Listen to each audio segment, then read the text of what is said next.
What's up, YouTube? This is Mathis97, and welcome to the Payback pay-per-view here in my career mode for Jett Storm in WWE 2K15. This is the 30th episode of the series, and tonight, Jett Storm teams up with Cody Rhodes. Bit of an odd partner, but nonetheless, these two will team up and join forces to take on Randy Orton and Batista, otherwise known as Evolution. And Jett Storm, he picked Evolution as his favorite tag team of all time, so Ric Flair orchestrated this matchup at the end of the last episode. And he set up this tag team match that would feature Evolution taking on Jett Storm. So, I don't know, the partner, I guess, for Jett Storm, I don't know, could it really have been better, though? I mean, Jett Storm hasn't exactly made all that many allies in his career. William Regal, one of probably Jett Storm's only allies, has retired, so that's not an option. There's also, I guess, maybe John Cena, but he's probably busy going after the WWE Championship, so that can happen. And, I mean, who else do we have? Maybe Big Show, but do we really want to team with the Big Show? I don't think so. So I think Cody Rhodes, probably one of the better choices that there could have been. I mean, heck, Ric Flair could have pulled a fast one and had Jett Storm team up with Rusev or somebody who just hates Jett Storm's guts. But Cody Rhodes, I think, they're kind of on a similar skill level. Well, maybe not in the ring, but they have sort of a similar moveset, I guess is what I mean to say. Have a similar build. Both kind of the smaller sort of high-flying superstars, and they have a bit of a technician side to their arsenal, especially Cody Rhodes. I mean, Cody Rhodes, he's got a wide variety of attacks in his arsenal, and he's going one-on-one. I mean, we know he's got history. He's got loads of history with this man, the man who he's in the ring with right now, Randy Orton. I mean, wow, Cody Rhodes and Orton, their history is well documented. Former members of the Legacy, Orton, of course, along with Ted DiBiase Jr.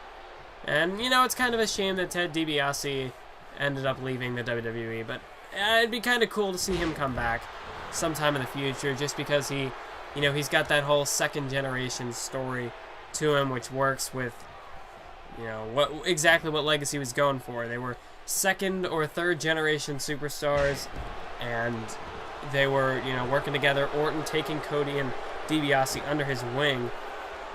But, for now, Cody Rhodes, he's still doing pretty good in the WWE today, I guess. Although Stardust lately, I don't know. Stardust has just kind of, it's ran its course in the WWE. I don't know exactly what they're trying to go for anymore. Although by this point, they're finally splitting Goldust and Cody, which, or I guess I should say Gold and Stardust. They're finally splitting them up, which I say is a long time coming. I personally think it would have made a lot of sense if they had done Rhodes versus Goldust at WrestleMania 30, just because the Brotherhood was hot at the time. But even so, at first I was a big fan of the Stardust character. I thought Cody was just being over the top. I mean, there are a lot of characters who are over the top. I mean, you just take a look at Dean Ambrose. His over-the-top nature has, really made him popular amongst the fans. And then, Dean Ambrose is probably the best example I had. But then Cody Rhodes, I thought he was doing a good job at Stardust. But then they turned him heel, and I don't know, my phone's gone off, so I apologize for that. But let me put this on silent. That should be the last thing. It's on silent now. Anywho, so with, I don't know. They're finally wrapping up the Stardust Goldust thing. I just want Cody Rhodes back. I'm tired of Stardust. It's run its course. I liked it at first, but they didn't. They just booked it poorly. I think they could have made it work all the way up to Mania if they had given it focus and given it attention, but they didn't. And now we have what we have. But Cody Rhodes as a character is, he's got a huge past. I mean, he's got a well-documented past, of course, with Randy Orton.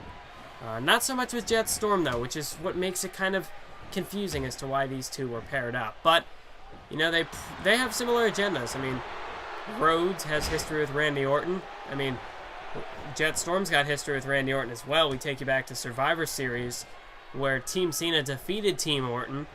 So you got to think Orton probably is a bit upset with the outcome of Survivor Series in a big-time matchup like that. And he's looking to take out some of his aggression on Jett Storm here tonight. Look for a bit of redemption. And look at this. Randy Orton, vintage Orton with the DDT off the ropes. And Jett Storm, that could be it. Orton goes for the cover. Doesn't even bother to hook the leg. He's just so confident. Although Jett Storm kicks out before a 2 count. And as for Batista, Batista's, he doesn't really have much history with Rhodes or Storm. Although he does have a well-documented history with Orton. It's Evolution! But there's an RKO by Orton out of nowhere. 1, 2. No, but Cody Rhodes, last-second breakup there from Cody Rhodes to save the matchup for his team. But right now, Evolution is in firm control. Jett Storm has definitely taken a beating here as he knocks Batista off the ropes there with a big-time punch to the face. And here's Jett Storm, big drop kick, taking down Randy Orton. And Jett Storm right now, I think he could maybe be calling for the Storm as he delivers a drop kick to the knee. And Jett Storm, we know what this sets up. Running off the ropes, and he hits the Shining Wizard, the calm before the storm. But look at this, Orton just kips right back up to his feet, and Jett Storm had to take a moment to catch his breath. And that could cost him right now as Randy Orton on a comeback, and I think the commentary may have just lagged there because my recording did that I'm watching on the playback, so I apologize for that if the commentary undergoes that whole voice changer crap. I don't like that, but I don't know really what to do about it at this point. Most of the time it doesn't happen. I mean, especially in my, lately it hasn't been happening with, the most recent My Career videos I did up till like 27. I know they were good. I haven't even done the commentaries for episode 28 or 29 yet, it's just because this is the shortest commentary I had of the 3, and this is the time I have available, so I figured why not? Why the heck not? I'll go ahead and do this now while I can, because to have a commentary is better than having to break commentary up into parts after being interrupted. So this just works out. It's most convenient for me. And it means I can get more videos up, so that's a thing. But as we see now, Orton blocks the punch from Storm. And here's Orton. He's got Jett Storm down to the mat with a vertical suplex right there. And Jett Storm's already been hit with 1 RKO, so I think if Orton can hit a second one, that's going to be it for Jett Storm. That's going to be lights out.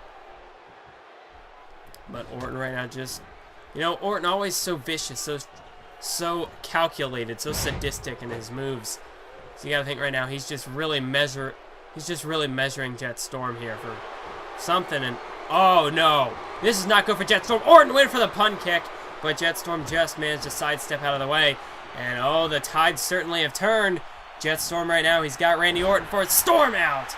He hits the somersault cutter. And that could put Orton away. That could put him out for good. 1, 2. Oh, but Batista at the last second gets in there to break up the pinfall, and then delivers a right hand to Jett Storm, I should say, for good measure, which staggered Storm, but he's right back in it. Takes Orton down with a side Russian leg sweep. And Jett Storm now waiting for Orton to get back to his feet. Storm's got something planned, but nope, Orton is able to step out of the way. It's roundhouse kick, but look at this. Big time DDT by Jett Storm, and he's fired up. He's looking to get the crowd behind him. Jett Storm could be on the verge of victory here, but Randy Orton makes a tag to Batista, and well, once again the tides have turned, this time in favor of Evolution, as Batista knocks Rhodes off the ropes here, and he's got Jett Storm by the throat. Oh, a two-handed choke slam right there. That could do it. 1, 2. No, but Jett Storm kicks out. But the momentum is all in the corner of Evolution right now. And Batista could be one big move away from putting Storm away. And he hits a spear. That may be the one move he needed to hit. 2 count, and that is it. Jett Storm, after already getting hit with that DDT off the ropes and the RKO. I mean, that spear just, there wasn't much else Jett Storm could take. There was that one big move that Evolution needed to hit. and they have done so here tonight. They score the victory over Storm and Rhodes, and that could perhaps also play into effect the lack of chemistry between Rhodes and Storm as a team. So I don't know if Jett Storm didn't really have. This match wasn't exactly on a level playing field. I mean, Storm and Rhodes really didn't have much chemistry as a tag team, whereas Evolution, Batista and Orton have been working together for years. True, they may have had a couple of years apart. Batista, of course, quitting the WWE for several years, but now he's back. And, you know, even if you're, I mean, you still, as a team like that, I mean, as such a dominant faction that Evolution was, you can't just completely forget all that. There's going to be some chemistry there. Look, you're still a great WWE superstar, just not a legend like me. Just keep working at it, and you might become a better wrestler. I botched that completely. Wow, but that's it for this episode on that note. Well, thank you all for watching, and keep on YouTubing.